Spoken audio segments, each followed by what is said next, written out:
be the change you want to see in the world. Just, you can do it, believe it and make it happen. And listen to your heart, listen to your gut. If you see a need, there's obviously a need, and you too can make a difference. Welcome to the One Girl Revolution podcast. It's your girl, Kate Bryan. I'm so excited to be back here for another week with another incredible woman's story. The One Girl Revolution podcast highlights the stories of everyday women who are changing the world through their lives.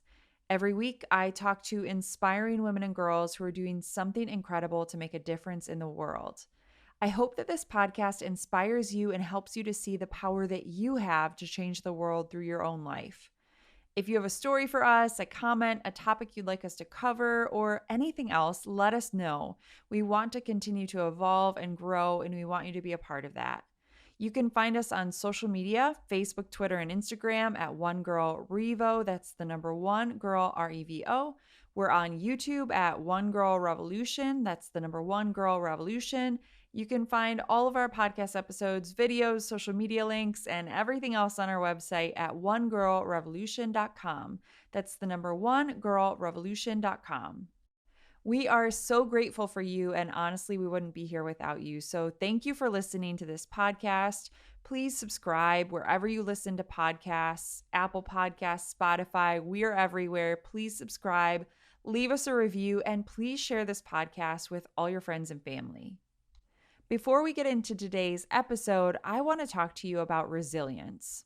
If you listen to this podcast, you know that I've been reflecting a lot lately on the motto of the city of Detroit.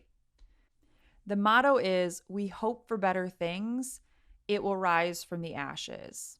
I've been thinking about this so much over the past year. There has been so much going on in all of our lives, so many difficulties, so many fires, and we need to rise from the ashes. And I believe that there is always hope. And no matter what we're going through, no matter what we've been through, there is always hope, and we will rise from the ashes, just like the city of Detroit.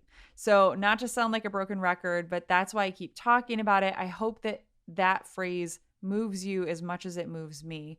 Through everything that we've experienced over the past year and throughout our entire lives, there are so many examples of our power and our resilience. No matter what we've been through, no matter what we're going through right now, we can overcome anything, and we can choose to be victor over victims. We have covered so many stories over the past 2 years on this podcast of women who have chosen to be victor over victim. They've used their stories, their voices, their resources, and anything else that they have to raise up others alongside them. They've stood up, and alongside them, they've raised others up. And that's what I think about when I think about resilience. If we have the courage, we have the fuel, the fire, whatever it is, and sometimes we don't have it. We have to dig down into our souls, into our heart to pull that out. But if we're resilient, others will be resilient alongside of us. If you've followed One Girl Revolution for a little while now, you might know about the short documentary, The Girl Inside, that we released earlier this year. Well, it was in 2020, September 2020. One of the words that comes to mind when I think about the girl inside is resilience, because these women in the documentary that you'll see, if you go on our YouTube page or on our website, you can watch The Girl Inside. It's only 10 minutes. It will move you. It always moves me to tears, and I've seen it so many times. I've seen it probably 1,000 times at this stage. These women talk about their dreams, their hopes and dreams as little kids. And there were things in their life, obviously, that put them on a different path, and they ended up in Cook County Jail. But I wanted them to remember the little girl that they were created to be. And that's what I think about when I think about resilience. I think about children. I think about who we were created to be, and the purest example or the purest thoughts that we had with regards to that were when we were little kids. So I want to remind you, I want to challenge you to be resilient. Whatever you're going through right now, whatever you've been through, remember that child, the child that you were created to be. When we were young, there was nothing we couldn't do as long as we put our mind to it. But sometimes the world and people in the world fill our heads with doubt. They make us feel like we're not good enough, that we can't do something, or that we don't matter. The world makes us feel like we don't matter. I know so many people have been thinking about that over the past year. When you're alone, you're sitting at home and you feel like your life doesn't matter. But I'm telling you right now that your life has purpose and that you matter. So don't listen. Don't listen to those thoughts in your head that make you feel like you don't matter. You were made for a purpose. You were made for greatness. Remind yourself of that every day, and your determination and your passion and your resilience for life and for your purpose will inspire others. Your resilience will make others resilient. One woman that is raising up others, helping them find their gifts, talents, and their purpose, and helping kids just love life is Kristy Schena, founder of Kids on the Go. I am so excited to welcome Kristy to the podcast today. I've heard about Kristy for years, pretty much since this podcast started, but we only officially connected recently, and it was a soul sister connection. I'm telling you, the second I talked to her, I felt like I had known her for years, and I know that you're going to feel the same way. Kristy founded Kids on the Go over 20 years ago, and they just continue to evolve and grow and blossom. Kids on the Go is a nonprofit program designed to provide special needs children ages 3 to 17 with physical, occupational, speech, and recreational therapies both over the summer months and throughout the school year. The mission of Kids on the Go is to recognize and facilitate the goals of children with special needs and to further develop their current skills through therapeutic and wellness programs for the children and for their families. This vision, their vision, is to provide a safe environment that will foster opportunities for growth, inclusion, and provides valuable resources for their communities. As you'll hear in this episode, I am so excited to join Kids on the Go, the Kids on the Go family, to teach a broadcasting class this spring. Kristy and I talk about it a little bit and talk about some of the other programs that they're offering as well, and so many other things. I am so excited and honored to share Kristy's story and her incredible work with Kids on the Go in this episode of the One Girl Revolution podcast. You will love Kristy and you will love Kids on the Go. So without further ado, here's Kristy. Kristy, welcome to the One Girl Revolution podcast. Thanks for having me, Kate. I'm excited to be here. I am so excited to have you on and to share your story and to share about your incredible work. We have been, I feel like, at a distance, we've been meant to be friends for so many years. I kept hearing great stories about you, and we finally got connected through our mutual friend, Erica Hamill, who's also been on the podcast. And so I'm so excited to have you on. Before we get into your story and all the great work that you're doing, I'd love to ask you, who is a One Girl Revolution? Who is a woman or a girl that inspires you? When I thought about this question and my answer, I work with children with special needs and their parents, and not to discredit any amazing dads out there, but the moms of the children that we work with and we provide services to really are those people I admire. Their strength and their armor is unlike anything I've ever seen, and to get a diagnosis and, to pick themselves up off the floor and to say, okay, how can I give my child everything that they deserve in this world and to make it a better place because of their children? I've learned and grown from all of them, from their strength, their spirit. They're always believing in their children.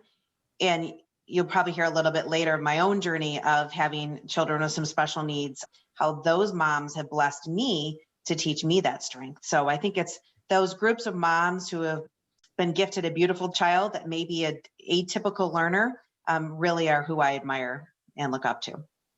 Women are so resilient, but I think there's something really special about moms. They're the most resilient, most strong, powerful, amazing beings. And I think when you bring moms together, which we're seeing in different scenarios, even with what Erica's doing with Wyatt's Law, it's just women are unstoppable, but moms are unstoppable. It's incredible. Yeah, Erica's story is so powerful. She's such a perfect example of who I admire and look up to with this. So before we get into all the work that you're doing, I'd love to rewind and talk about your early life. So just who you are, where you're from, and a little bit about your story. Can you talk about that? Sure. I grew up in Harper Woods, Michigan. Went to Catholic schools my whole life through high school. Went to Michigan State for my undergraduate and decided after a lot of reflection that I wanted to pursue the field of speech pathology. Received my master's from Bowling Green State University.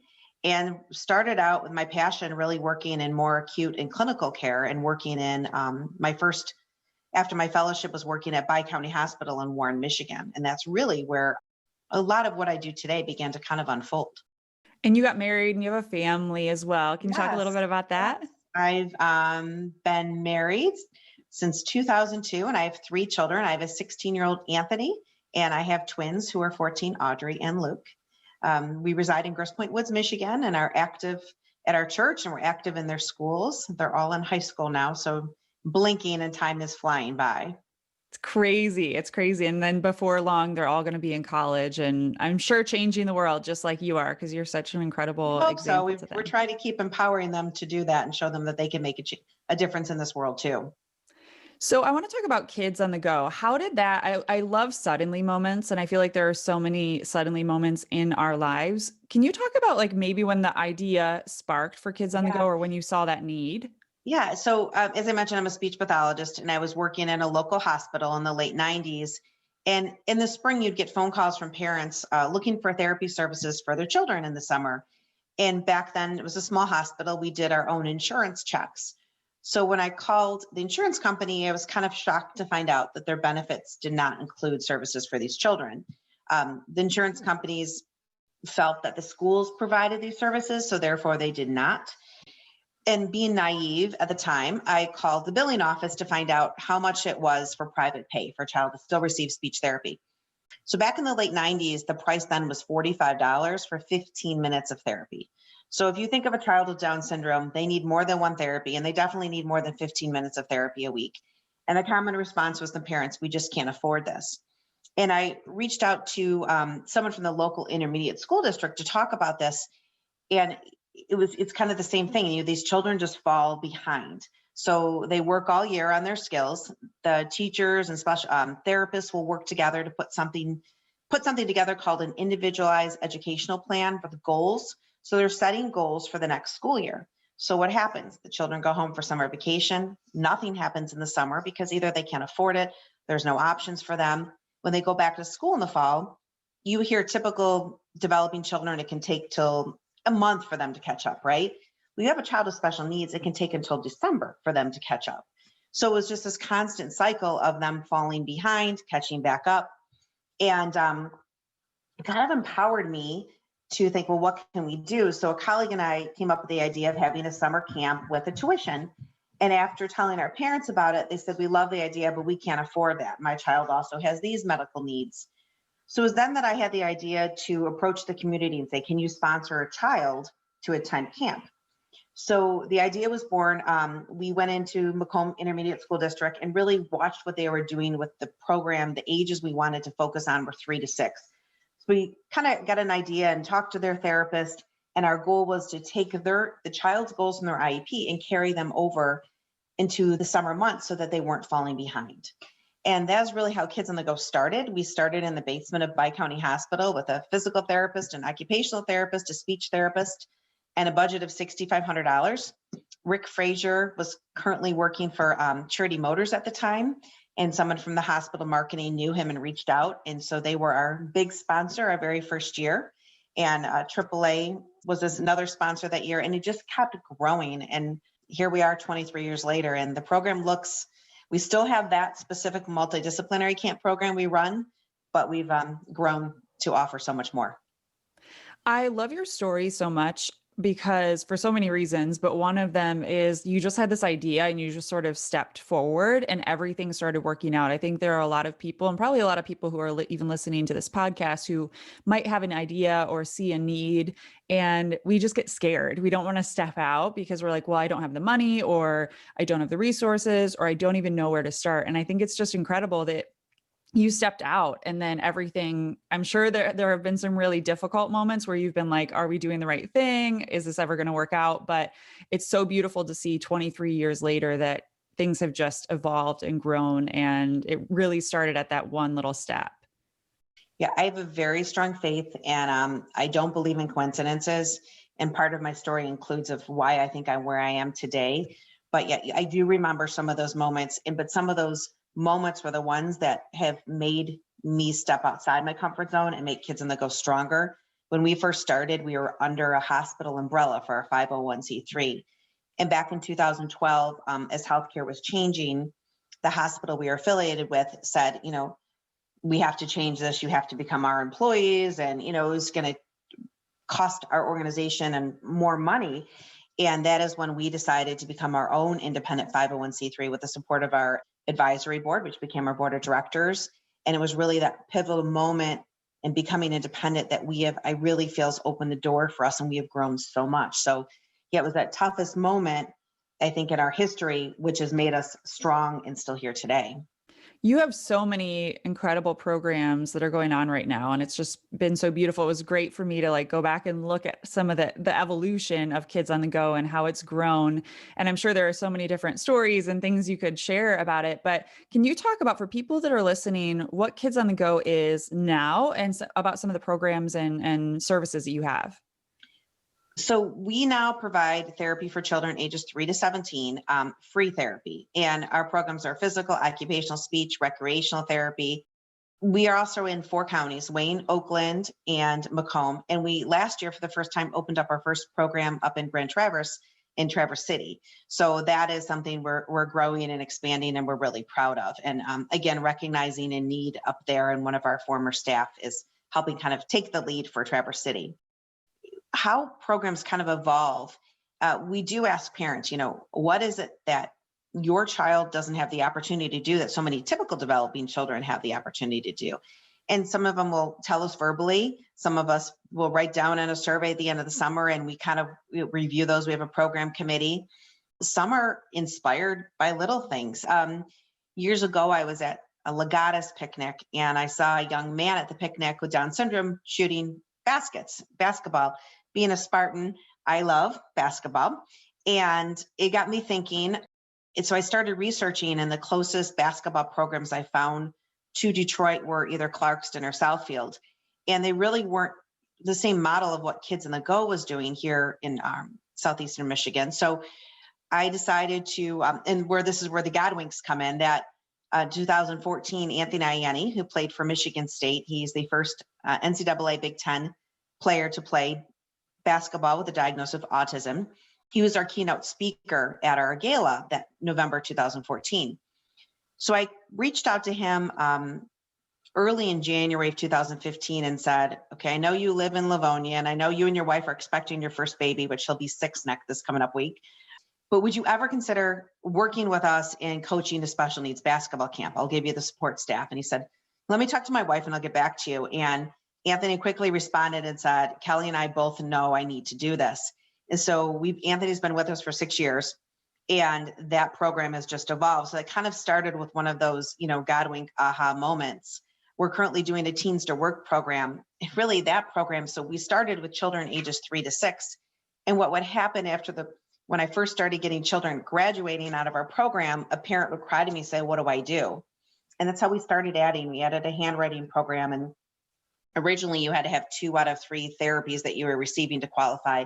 So now we have a lot of speech programs that are speech only. Yeah, we call it Summer Sounds, working on articulation and language, or fine motor programs. And a big thing right now is really getting kids moving, the awareness of obesity, right, with children.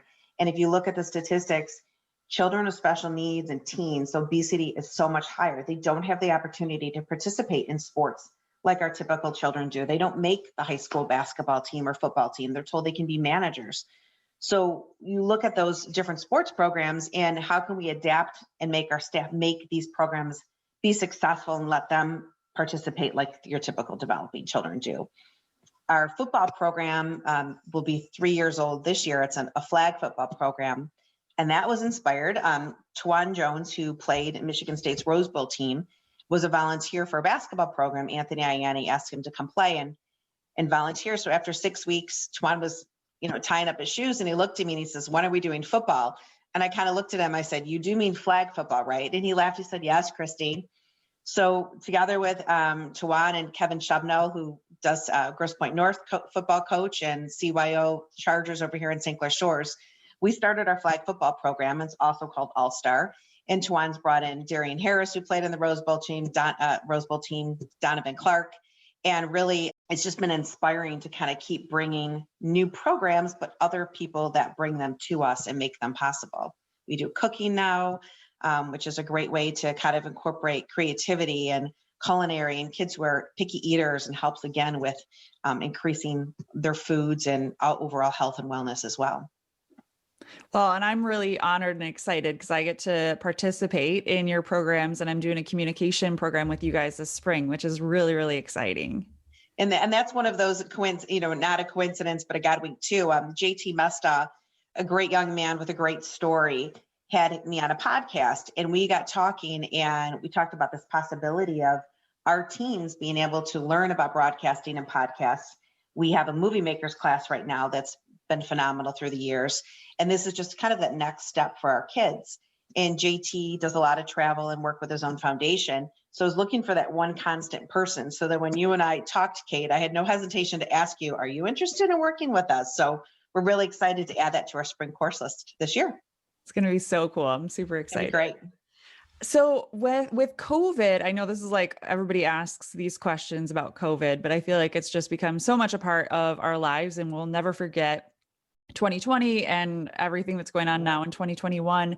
How did COVID affect all the programming that you had? Because I know that a lot of people had to pivot and figure out creative ways that they could still be there for their people in their community. And I know everything that you're doing is so critical. And I've read so many articles and talked to so many people where children with special needs in particular have really struggled during this time because they don't have the community elements. They don't want to be looking at screens. I don't think any kids want to be looking at screens. I'm tired of looking at screens as an adult. But how has COVID affected kids on the go? And what are some of the ways that you guys have pivoted during this time? Yeah, I'll never forget, because, having 3 kids in school myself, when that announcement was made, I believe it was March 12th in the evening, that school was going to be done for 3 weeks. And my kids were rejoicing. And the first thing came to my head was, what are we going to do about our Kids on the Go program and our teens? Because, and not that the younger ones, but the teens, we've been working on social skills, and we have this program we started called Teens to Work. And we worked so hard in getting them to socialize. And now all of a sudden, poof, this is all being taken away from them. So one of my colleagues and I, Kathy Smith, talked about, let's get them together just for a fun social thing in a Thursday night, a Zoom call, and see how they do. This is when I started using Zoom. And I think we both were taken back, not knowing what to expect, how they would react on a screen. They were so comfortable. It came out of their shells, and it became such a fun hour that I know it was something that I looked forward to every week during the shutdown. And because they did so well, it really gave me the courage to start saying and hearing that, so many programs were not happening. Children weren't going to therapy offices. The school therapy wasn't happening. And what are we going to do with all of these kids? So we introduced 5 programs last spring. We worked with Minnie Picasso's for doing art therapy. We had Sarah Martin and Lori Grosso doing a storyteller class. We had a fitness class that we offered. Our adaptive dance class with Mack Avenue Dance Center went to Zoom format. And we just had these opportunities for kids to participate all ages. And it was successful, that gave us the hope and the knowledge, knowing that moving forward with the summer, if we needed to go virtual, we could, that it was possible. And this is how we adapted. Our attendance rate during those virtual classes was like 100%. No one ever missed. Now, granted, there was nothing else to do, right? But it was something to look forward to see other faces and see their friends, and just to see them light up and engage with each other at all ages was pretty magical. And again, gave us kind of that we knew what that recipe needed to be for the summer. And as guidelines changed through the state and CDC, we started to really evaluate what were we going to do for the summer, because that's when we have our most programming offered. So we ended up with 42 virtual classes and 9 face-to-face programs.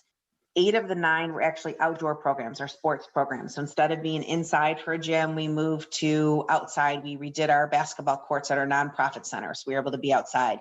We rented field space for our football program, which became, instead of a game, we ended up calling it like football conditioning camp. And we did a Kids on the Go combine at the end instead of our flag football game, just to keep social distancing measures in place and try and be safe for everyone so they could still enjoy. One of the challenges was, we've always had a very strong volunteer program right from the beginning. And that was something we had to eliminate last summer. We had a few positions of volunteers that have been with us forever that we moved into a therapy aide. But really, the parents, this is one of the tough parts, was parents often get a little bit of respite with our programs, whether they drop the child off for an hour, they can go do errands, or they can sit and read a book inside or outside. They now had to be their child's kind of assistant where needed, because we weren't really allowed to touch and get too close. And we missed our hugs from those kids. That was the hardest part, I think, for our therapists, was not being able to hug our campers. And, encouraging was just a different way to do it. We did it, but it just was tougher. So our parents now had to make sure their child was social distancing, that, we were using hand sanitation, hand sanitizing when needed. And we did temperature checks, and they had to cooperate, and we had to work together on that. So that was the tough part, was not giving our parents a break. But we all together as a team, and we often say Kids in the Go family, we made it through. We were successful. We went on to have fall programming as well. And our winter program right now is virtual, but really hoping for spring to be face-to-face. Yeah, I'm hoping that things will open back up. And I think things are starting to, obviously, in Michigan, open back up. So hopefully, fingers crossed, it will. And then same with the summer. I think everybody's just so ready to be out and about, and all your programs, especially the outdoor programs, I'm sure all the kids are just like ready to get back out there. Yes, yes. So Christy, with 23 years, I'm sure there are a million different stories. I'm sure you could write a whole series of books about all these different amazing kids and incredible stories, and stories that have moved you, and so many different things you could share. But could you share maybe a story or two of kids who participated in Kids on the Go, or maybe a family, but just a couple of stories about the work that you do and how it impacted someone's life? Yeah, they're spread out, but I do have a few. We do Kids on the Go golf. We started that about 4 or 5 years ago. And golf is a great sport for these kids, because they're really learning the skill and competing against themselves. And there was a local family that mom really wanted her son to try golf. And he's on the spectrum, very high functioning. And she called me this last year, or texted me to say that he was the junior champion at their country club. So he went from fighting her and not really having a sport to play, to now that he's so successful in the sport. So that is obviously something that just really meant a lot, knowing that this program gave him confidence and to experience success. There's a young man that's with us now that I've known since he was 3, and he's been in our Going Socials, our older social groups. Great kid, very, very musically inclined. He was able to take our gala, was in November, and we asked him to play a piece, and he learned it. And he was the opening song to our gala, played the bandstand boogie for us. And he will send me messages through Facebook, and his dad communicates with me as well. He saw a job. He's been in our Teens to Work program, and he saw a sign that a restaurant down the street for him was hiring. So dad was very nervous. Should I tell them about, his struggles? And I said, no, let him go. He can do this. And he got the job, and he sent me a message a week ago to say that he got his first paycheck of how much, and he only worked 12 hours and he got that much money. So just that success and giving him the confidence and working on those social skills so that he could be successful in his job. And one of my favorite stories is a young guy named Torrance. When Torrance was 3 in our multidisciplinary camp, he struggled a lot with anger and behavior issues, and remembering a couple times where we thought, even, safety wise, right, for other kids in the class, and stayed with him. And his mom and his grandmother are wonderful. Mom sent me a message last week. The local Optimist Club named him Youth Appreciation Award for his positive attitude. So he now in his classroom, he is recognized as being this positive kid. So he went from struggling, and was one of those, again, is he appropriate for Kids on the Go? And our team just said, no, it's in there. We can see it. And he shines in our programs now. So those are some of and of course, we've been around long enough that we have kids that have now graduated from college. So that always, when those moms send me those messages, it makes you feel a little old, but also very proud. Yeah, it's just so incredible, all the work that you're doing, all the different kids who have gone through it, and now them living these amazing adult lives. And I shared with you on the phone that my brother's on the spectrum, and I remember he still tells stories about it. And he's like, I remember when I was little, and some people would kind of put me in a box and think that I couldn't do things. And instead, our family always focused on what he could do and what made him unique. And he jokes that because he had 3 sisters, he's been so successful because we wouldn't let him just like go in his room and be by himself. We were always like busting in there and telling stories, and we wanted him to listen to us. And he just got his PhD from Penn State. So it's like an incredible Awesome. story, but we just gave him the support. And that's what you're doing for all these kids. I think I would say my message is, don't ever let a diagnosis define your child, what he can or can't do. Give them all of these opportunities to grow, to make friends, and to be confident. And, I read, we talk about inclusion, equality so much these days, right? And inclusion is what we've always been about. I love the saying, look at the person first and then you'll see the disability second, and we always want to look at these children as, we're all the same. We just learn differently. And maybe we need different ways to get there. If you have a normal basketball class, well, we had extra staff and, maybe we help with noise conditions, but every child can be successful. So I think inclusion is really special to all of us. And I feel like that's something we've been working on for a long time. So, Christy, where does Kids on the go from here? I know that the world is your oyster and it just continues to grow and thrive, but what are some of the things that you're working on that's coming up, and where do you see Kids on the Go going 5 or 10 years down the road? Great question.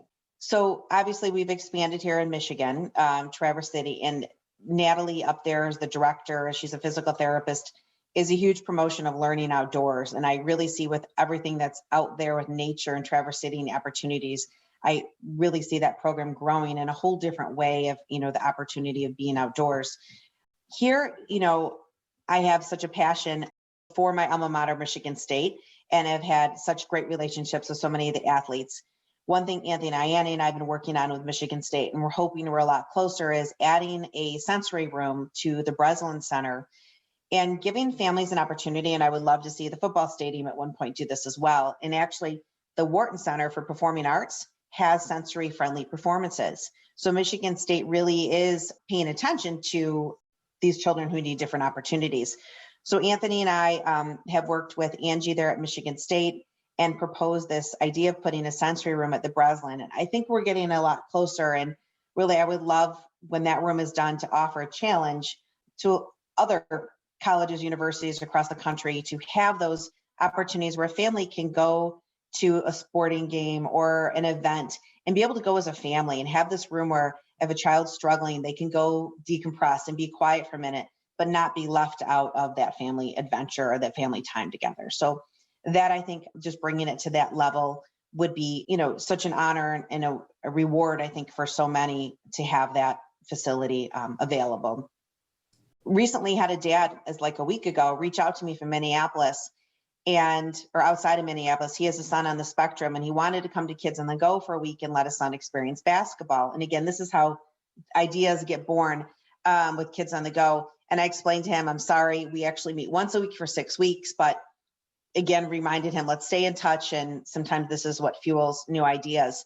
So shared that with some friends from the NCAA and hoping, to bring that maybe to more of a national spotlight at some point. Can't really reveal what that's all about yet, but it would be great to be able to offer those opportunities and maybe tell other cities how to do what we're doing and get them started it that way. Just so we'll have to maybe follow up with a podcast in a few months and talk about that. And whatever it is, we'll be sure to promote it. So we'll be following everything that you're doing. And I want everybody who's listening, I hope that they follow you, Kids on the Go, and support your work in any way that they possibly can. And like you said, if people have ideas for different programming, or if they're in a different state, reach out to you, because you never know when these different ideas will spark or what it will spark. Right, exactly. And that's just how kind of Kids on the Go happens. And we've been really grateful, as tough as 2020 was financially for nonprofits. I think the statistics are 1 in 3 will close. We were able to take advantage of PPP loans, and we also really worked hard applying for grants. And we're really grateful for Ralph Wilson and the Children's Foundation, who we're able to get grants from, and other local foundations as well. So just to keep us going and to keep us around for years to come. I can't wait to see what the future holds for Kids on the Go. And I'm just so excited to have you on this podcast. And I can't wait to have you part of it. Collaborate with you. Yeah, I'm so excited to be a part of it. And I'll be sure to give some updates on how the class is going on the podcast, and we'll continue to promote everything that you're doing.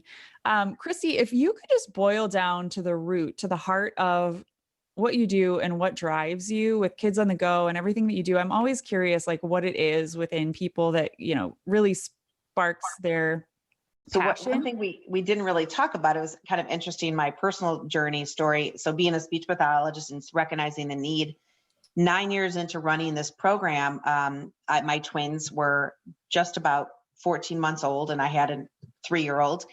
And one of the twins was diagnosed with hypotonia, which is low muscle tone from head to toe.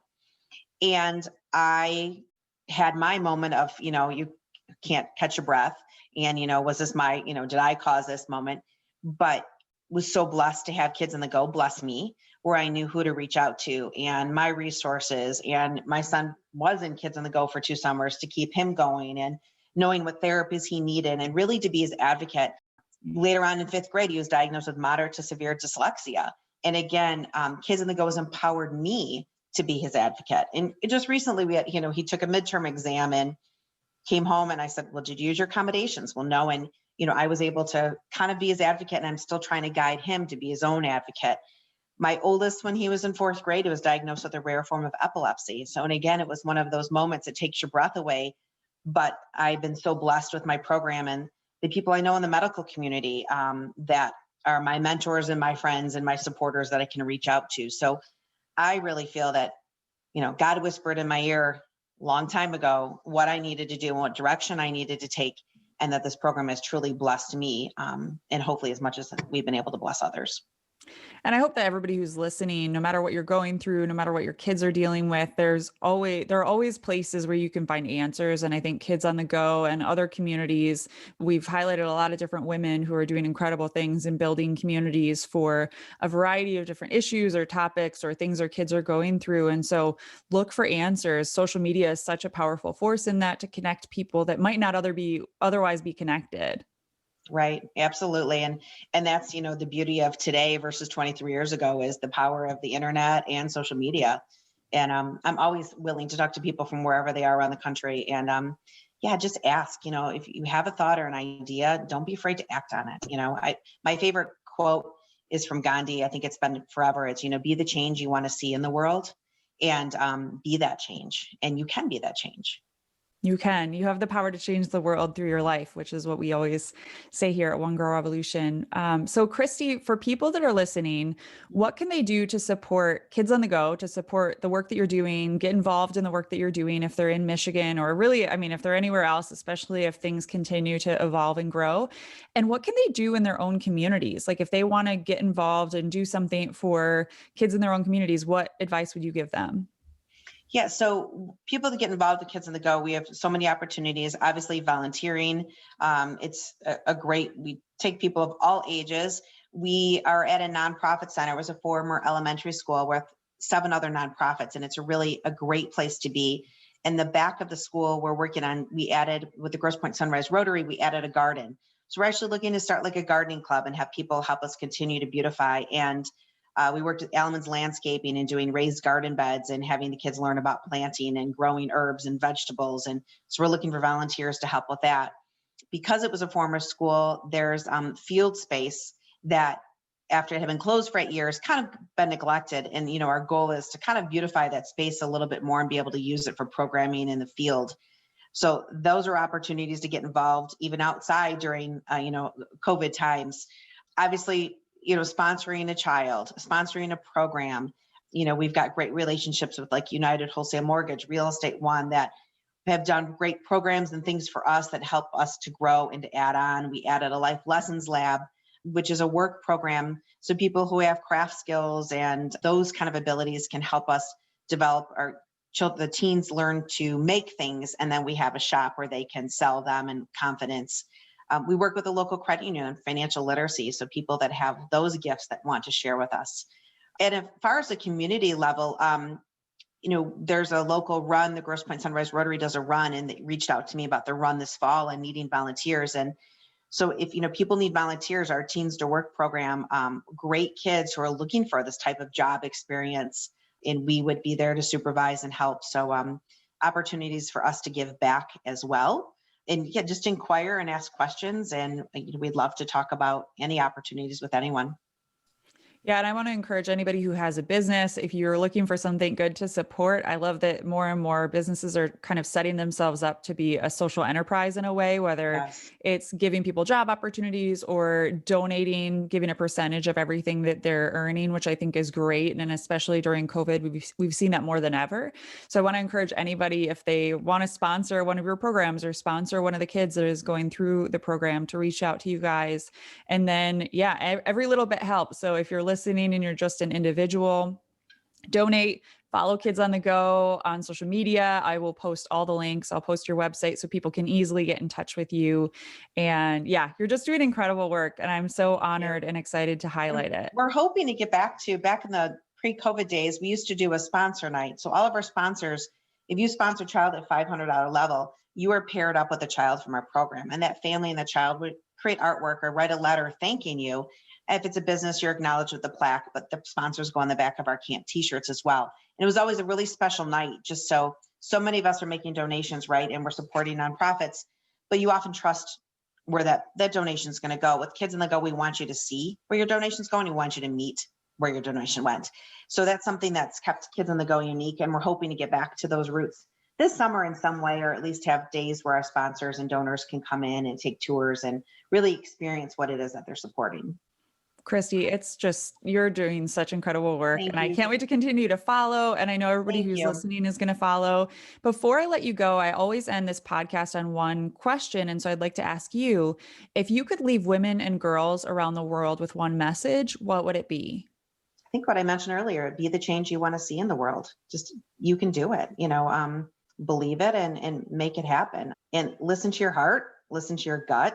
If you see a need, there's obviously a need, and you too can make a difference. Kristy, thank you so much for joining the One Girl Revolution podcast. And thank you for all the great work that you do.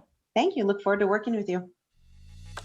Please follow us on Facebook, Twitter, and Instagram at One Girl Revo. That's the number one girl REVO. And you can find more information on One Girl Revolution at onegirlrevolution.com. That's the number one girlrevolution.com.